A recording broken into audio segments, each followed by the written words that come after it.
سلامونه او نیکې هیلې مې ومنئ. په همدې هیله چې روغ جوړ او صحتمند به یئ. زه ګلاب ظهیر یم او تاسو د ګلاب یوټیوب چینل ګورئ.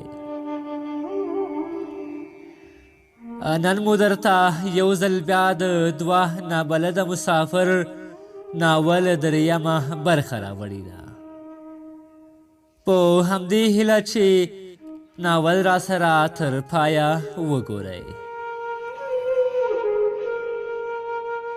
په تیره برخه کې مو واورېدل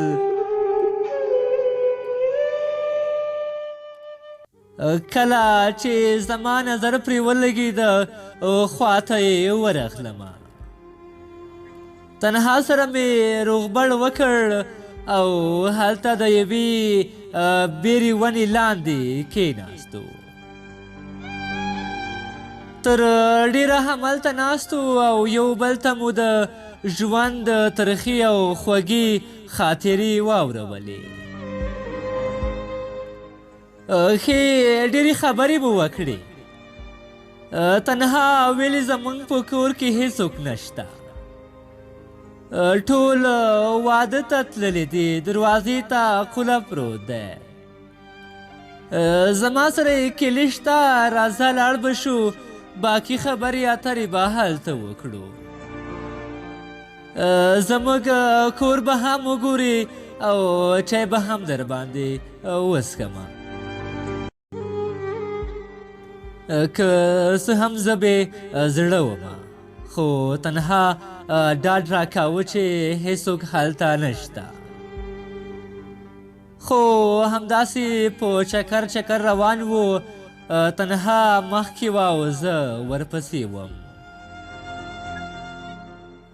دروازې ته ورسېدو. تنها دروازه خلاصه کړله او دواړه کور ته دننه شو. تنها خپلې خصوصي کوټې طرف ته اشاره وکړله. داسې راځه. د تنها کوټه کې کېناستو. تنها د چایو او ډوډۍ په تیارولو بوخته شوه. هګۍ پخې کړې. ډوډۍ ته کېناستو. تنها به کپه جګه کړه. ماته به یې راکړه. زه که څه هم دومره وږی نه وم خو په ډېره خوند سره مې سباناری وکړ. چای مو وڅښه. د چای څښلو نه وروسته مې تنها ته وویل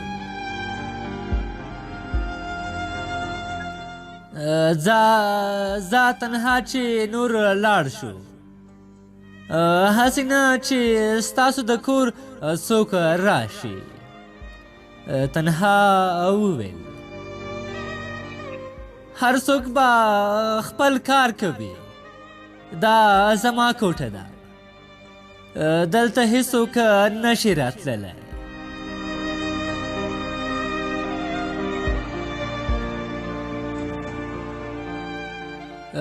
هغه لکه چې مینې لیونی کړې وي د یو نابلده مسافر سره په خپل کور کې یوازې ناسته یې هیڅ خبره نه ګڼله. ما هم ورسره ومنله. د تنها کوټه هم لکه څنګه چې ما په خپل کور کې ښایسته کوټه درلوده دا هم هماغسې په ډېره خواري سره جوړه شوې وه. خپل ټول شیان او کالي په همدې کوټه کې ایښي وه. د څه ګپ شپ وروسته په خبرو کې لګیا و چې په همدې وخت کې دروازه وټکېده.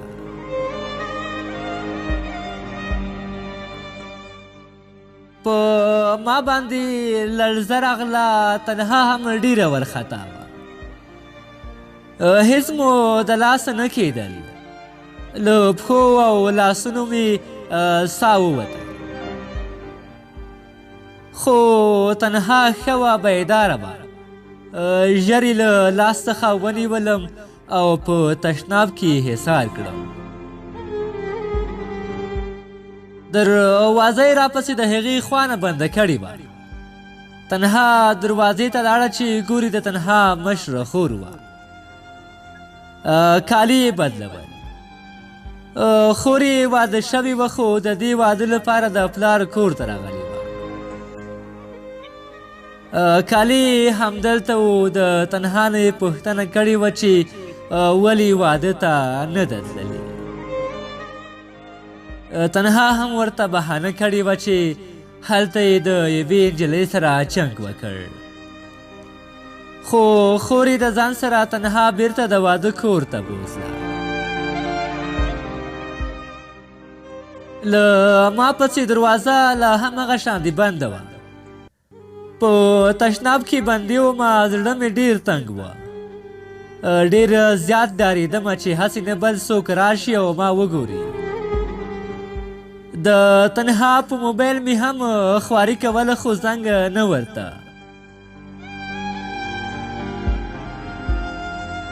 یو څو شېبې وروسته تنها بیرته کور ته راغله. دروازه یې خلاصه کړه. ډېره معافي یې رانه وغوښتله. ویل چې که د خور سره مې نه وم تللی شکه کېده. ځکه یو ځل ورسره لاړم او بیرته دا دی ترې ژر راغلم. زه ډېر خفه وم. تنها بیچاره باندې هم مرګ تېر شوی و. په ډېره وارخطایي د کوره راووتو. تنها ویل ګلابه درځه زه وروسته درځمه چې څوک پوه نه شي. زه ترې راغلم. واده ته د ډوډۍ وخت و. خدمت ته ودرېدمه. د څو شېبو وروسته د واده مراسم ټول خلاص شول. جنج یې راوړ. هر سړي د شاو پلار ته مبارکي ورکوله او نور یې ترې اجازه اخیسته هر سړی خپل کور ته.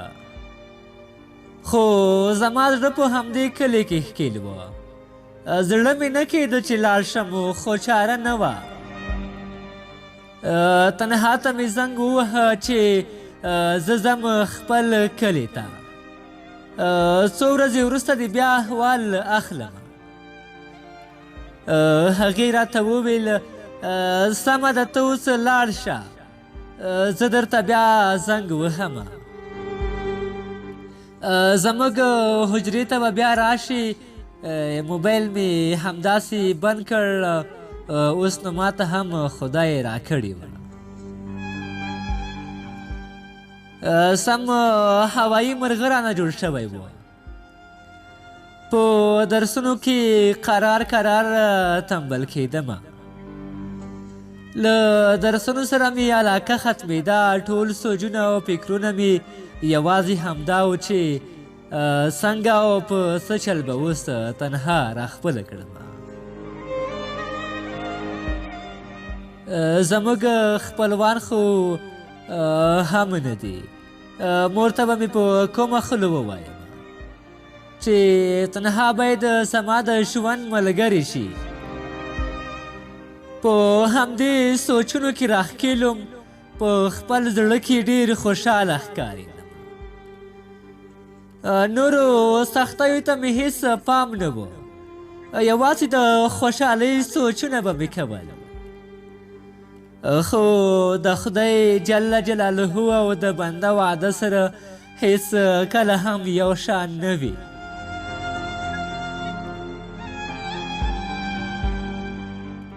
اوس نو زه د تنها د زلفو په فولادي جال کې راګیر وم. شپه مې په خپل کور کې د سوچونو او فکرونو سره تېره کړه. سهار چې مکتب ته لاړم په خپله چوکۍ کې ناست وم. د درس سره مې په نن ورځ هېڅ علاقه نه درلودله. له دې نه مخکې مې درس په ډېر شوق ویلو. خو په نن ورځ د تنها په سوچونو کې ډوب وم. ټولګیوالو به راته ویل ګلابه څنګه مخکې خو ډېر شوخ وی او نن بیخي غلی مریض خو به نه یې. له ځان سره به مې ویل چې په زړه کې مې ګوتې مه وهئ، خو هغوی ته به مې ډېر په مکر ویل نه نه هسې سر مې درد کوي. نن ورځ په همدې خیالونو کې بوخت وم چې اوس ژر مکتب روزخل شي چې د تنها سره د موبایل له لارې خبرې وکړم او څو ښکلې خبرې واورم. تنها ویل ټوله ورځ مې ستا په موبایل خواري کوله خو بند وه. هغې ته مې وویل زه په ښوونځي کې وم ځکه مې موبایل بند کړی و. هغې ښایسته ګلالۍ خبرې کولې، زما په زړه یې اغېزه کوله. په خبرو یې نه مړېدمه، نوی میینتوب و، ډېر زیات خوشحاله و. تنها غوښتنه کوله چې نن ماسپښین زموږ ځای ته راشه، په ډېرې خوشحالۍ مې ورته وویل. تنها تا ته خو زه انکار نشم کولی، خو زه چې هره ورځ درځم ټول خلک شکې کېږي. زه ستا نه ډېر دې ته لیواله یم چې درشم.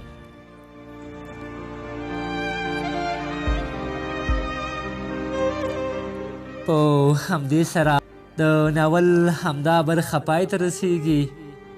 د همدې ناول د نورو برخو لپاره زموږ یوټیوب چینل در سره سبسکرایب کړئ، همدا ویډیو لایک کړئ، له ملګرو سره یې شریک کړئ او خپل نظر مو هم